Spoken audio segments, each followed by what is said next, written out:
This video is brought to you by John Robson Guitar Tuition. If you enjoy the content, please consider supporting the channel by enrolling on a course, purchasing some guitar lessons or a t-shirt, or you can join my Patreon. Now, on with the show. Hello chaps, welcome once again to John Robson Guitar Tuition. As always, I do hope you're well. I've got another Les Paul for you to have a look at today. This isn't my guitar. It's been loaned to me, not this time by my pal David. This one belongs to a student of mine called Tim, who was massively generous when he said to me, would you like to borrow my Les Paul to do a video with? I think he's also got a nice 335 and a couple of nice Strats and a nice custom-built Telecaster and a whole bunch of guitars. So, you know, he was very generous in loaning me this one. As you can see from the truss rod cover, it's a Les Paul Classic, dating from last year, 2021, and I'll tell you all about it right after we've heard how it sounds in a mix.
And as always, there is a full tab available for that piece of music in both Guitar Pro and PDF formats, along with a clip of me playing it and a jam track for you to play along with for yourself. All of that is up on my Patreon page.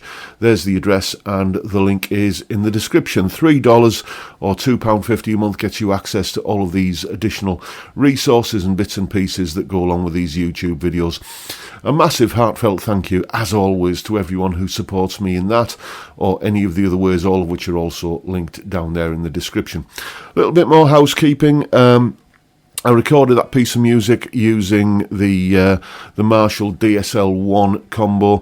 For the clean and crunchy guitar sounds there, I was using the classic gain channel with the volume control maxed out and just cleaning things up using the guitar's volume controls. For the more shouty high gain stuff, I was using the ultra gain channel on those settings, so that's what was going on. Let's talk about some of the controls on the guitar first of all. Let's get into the nitty-gritty. We've got the usual kind of Les Paul, 2 volumes and 2 tones, but they're all push-pull switches. And the 2 volume controls, what they do is they are essentially coil taps.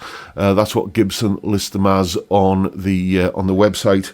I'll put a link to the full spec for this guitar down in the description. So they're listed as coil taps, and they certainly do give that single coil kind of sound. For instance, if I just give you the bridge pickup now, this is in humbucker mode.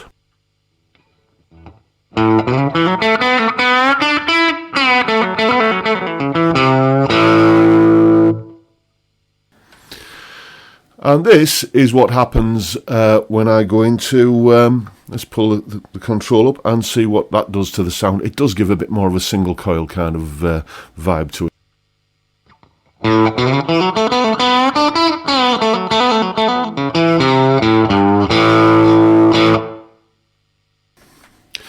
So you can hear that it's having, that kind of, it thins the sound out a little bit, makes it sound a bit more honky and single coil-like. You possibly also notice there that you don't get the usual drop in volume when we do that kind of coil tapping kind of thing.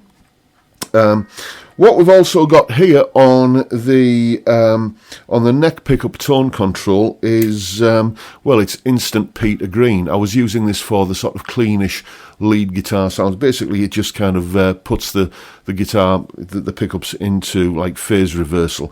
So once again, let's have a little bit of a listen to that. First of all, without, then with.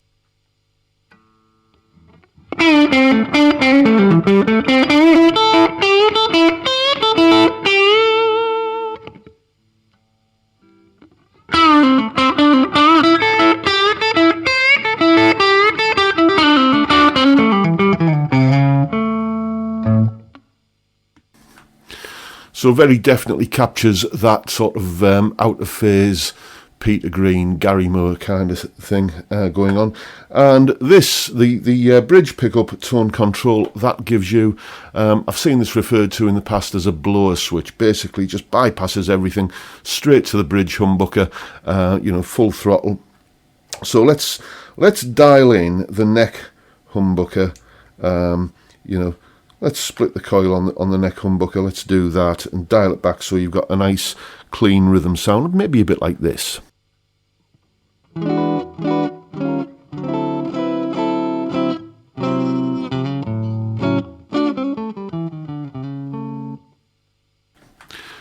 And then maybe you want something a little bit more, a little bit chunkier sounding on the bridge pickup, so we'll dial that back to, maybe, where have I got the neck pickup on? About 4. Let's take the bridge pickup back to about 6.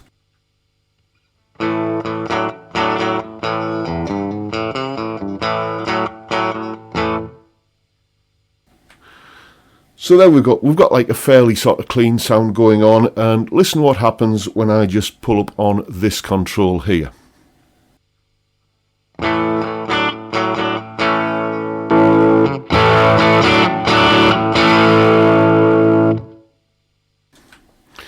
So it just, as I say, it just immediately kind of throws the guitar into full output straight. I think it's probably bypassing the wiring loom and just going straight bridge pickup, straight down the pipe to the amp, full throttle. Useful little kind of thing that if you want to just have preset sounds on the guitar that you can then, when it's time for the big shouty solo, you can just kind of engage that switch there and, kind of do your thing. It's the sort of thing that I didn't realise how useful it would be until I had a guitar with it on. I think this is the first guitar I've ever played with that kind of thing on there, and it's definitely something that if this were my guitar I would be using quite a bit. Talking about pickups and so on, let's cut to a little bit of B-roll and look at some pickup readings. Here we go. We have a bridge DC resistance of 7.78k, neck of 7.8 and middle of 3.9. And interestingly, when you pull out those volume controls to do the coil taps, it doesn't seem to affect the readings at all. As we heard earlier, it definitely does affect the sound of the guitar. So there's obviously some kind of wizardry going on there to give you that single coil sound, but without any apparent loss in volume, as we can tell from the pickup readings there. While we're talking stats and so on, let's have a look at the usual stuff. Nut width of 43 millimeters, weight of 4.36 kilos, and there's the 1st and 12th fret neck profiles. It's a very comfortable guitar to play this. It's heavier than my Les Paul Tribute, and it's a lot closer to a standard than my Les Paul Tribute. So, you know, the Les Paul Tribute weighs in, I think I paid, what did I pay for it, $995 or something. It was certainly just shaving in under that £1,000 barrier. One of these will cost you $1,600 plus change. I just checked on the Toman website, and if you want a standard, it's going to cost you about £300 plus change more than that. So it's closer to spec in a standard, closer in spec to a standard. It's also closer in price to a standard. It's still just a little bit cheaper though, and you get all of the, you know, that kind of clever stuff on the push-pull switches. To some people, that is an absolute anathema when it comes to a Les Paul, and to other people, you know, I think I would definitely find uses for that kind of thing. It's a nice guitar, this. It's would I say it's worth the extra £600 or thereabouts for one of these rather than getting the Tribute? Well, possibly, if basically if that floats your boat. Personally, the Tribute, I like the fact that it's got the satin finish as opposed to the gloss on this. The lack of binding on the neck, it's not a deal breaker either way for me, but I do prefer an unbound neck to a bound neck. The binding on the body, again, I don't really care one way or another. So, you know, the Tribute, which is just over there out of shot, it's all a Les Paul I'm going to need, basically, and I'm very happy with it. But if you want, you know, the kind of binding on the neck and the fret nibs and, you know, the binding on the body and something that just looks a little bit, well, a lot more like what you imagine a Les Paul to be, you know, Les Paul standard, then this is probably the guitar for you. But then again, you know, £1,600 plus change versus £1,900 plus change. Most people who are spending that kind of money on a guitar are probably doing it on finance anyway.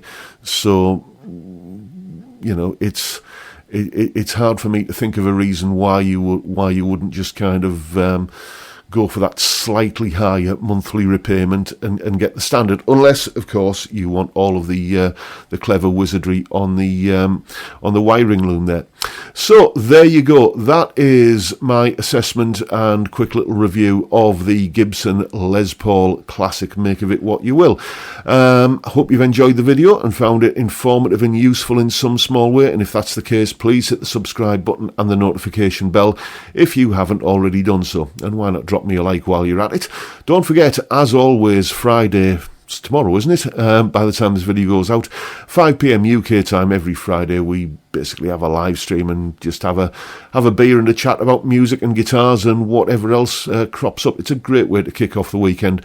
I'd love to see you there if you can make it. But for now, I'll bid you all a good day and say thank you so much for watching. Thank you to Tim for the loan of this guitar. Thank you for your time. Look after yourselves, folks. Stay well, stay safe, and above all, stay sane. Bye for now.